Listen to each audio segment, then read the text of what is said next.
오늘은 선택에 대한 마지막 부분인데 우리가 선택에 대해서 알아야 되는 게 있습니다. 선택은 성경이 가르칩니다. 즉 성경에서 우리가 가르치기 때문에 아무리 우리가 이 선택이라고 하는 이 부분에서 우리의 이성, 우리의 생각이 부합하지 않는 데서 이것은 틀리다라고 말할 수 있나 못하냐 할 수가 없습니다. 왜? 성경의 가르침이기 때문입니다. 그러면서 끊임없이 역사적으로 이 선택과 유기에 대한 부분이 늘 도전을 받아왔습니다. 선택 인정. 근데 뭘 인정하지 않습니까?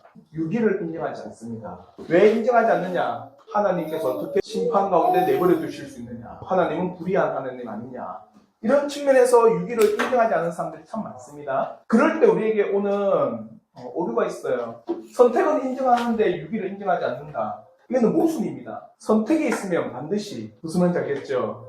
그러니까 선택이 있으면 우리는 필연적으로 뭐가 있다?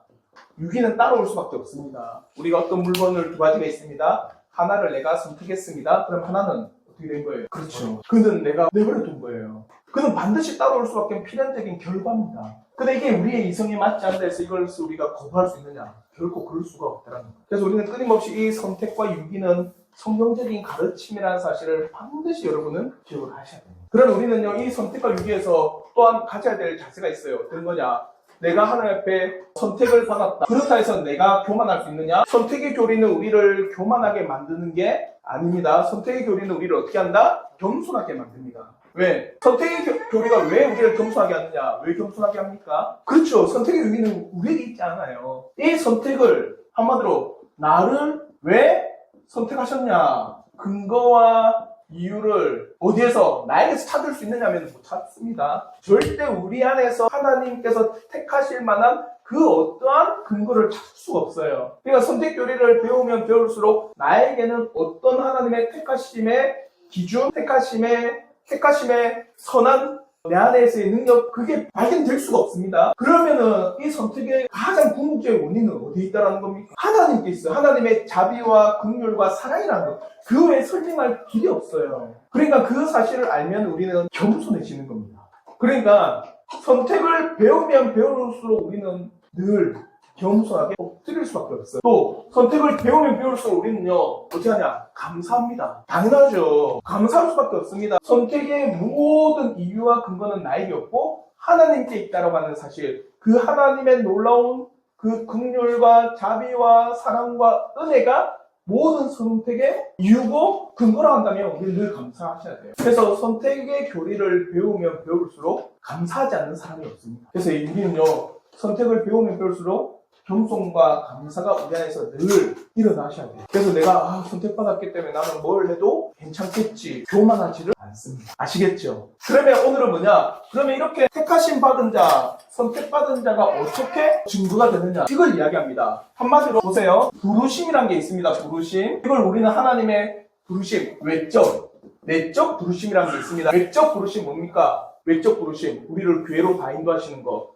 내적 부르심은요, 그 가운데 거듭나게 하시는 거. 뭘로? 말씀과, 이 말씀을 누가? 성령께서 믿게 해주시는 게 내적 부르심이, 하나님께서, 예수 그리스도께서 정말 우리의 구원자라는 사실을 이 부르심의 그 첫 시작이 어디일까? 어디로부터 시작할까요? 이 부르심은요, 창세전에 우리를 어떻게 하셨기 때문에 예정하셨기 때문에 택하심이라고 하는 이 사실이 뭡니까? 나를 선택하셨다는 사실이죠. 맞죠?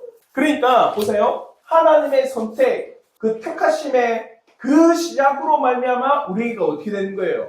그죠? 부르심 가운데 나가는 겁니다. 그러니까 하나님께서는요, 제일 처음에 보면 하나님께서는요, 모두 다 부르지 않습니다. 여기서 부르신다는 건요, 내적 부르심 가운데 모두 다를 주지를 않는다는 거예요. 그 모든 부르심에는요, 그 근거에 뭐가 있느냐? 뭐가 있다는 거예요? 택함. 그 택하신 자를 어떻게 하는 겁니까? 부르신다라는 거예요. 그 부르신 자들의 결과가 뭡니까? 뭐가 나오는 거예요? 구원. 어떻게 구원받습니까? 믿음. 이 믿음을 주신다라는 겁니다. 이 믿음의 근거도 어디에 있다는 거예요? 택하심에 있다는 거예요. 그러니까 하나님의 선택과 이 부르심은요, 동떨어질 수가 없어요. 칼빈도 지금 그걸 이야기합니다. 과연 이 선택받았다라는 측면에서 그게 확증되고 증명이 되느냐? 이해가 되시죠? 즉 한마디로 이 선택과 이가 어떻게 우리의 삶에서 이것이 확증되어지고 증명되어지고 증거로서 나타나느냐 할 때 이 부르심이 있다는 거죠. 부르심에. 아, 과연 저렇게 거듭나는 걸 보니 그 사람은 하나님께서 어떤 표현인 게 맞다? 그죠? 택하셨다는 게 맞다. 아, 저렇게 하나님 앞에 거듭나 참 신자처럼 살아가는 저 사람의 모습을 보니 아, 저 사람은 하나님께서 예비하고 택하신 그 백성이 맞을 수 있다는 거예요. 하나님께서 우리를 거듭나게 하신 그 사실로 말미암아 선택과 유비가 증명이 되어버립니다. 칼빈은 지금 그걸 우리에게 지금 가르쳐주고 있는 거예요. 기독교 강요 3권 24장에서는요. 어떻게 해서 선택이 있느냐? 뭘 통해서 확증된다? 부르심에서. 이 선택이 명확하구나, 진실하구나를 가르쳐주는 겁니다. 그래서 택한 자들을 부르시는 문제에서 아무나 부르는 게 아니다. 반드시 부르시는 것은 택하신 자를 어떻게 한다? 부르신다.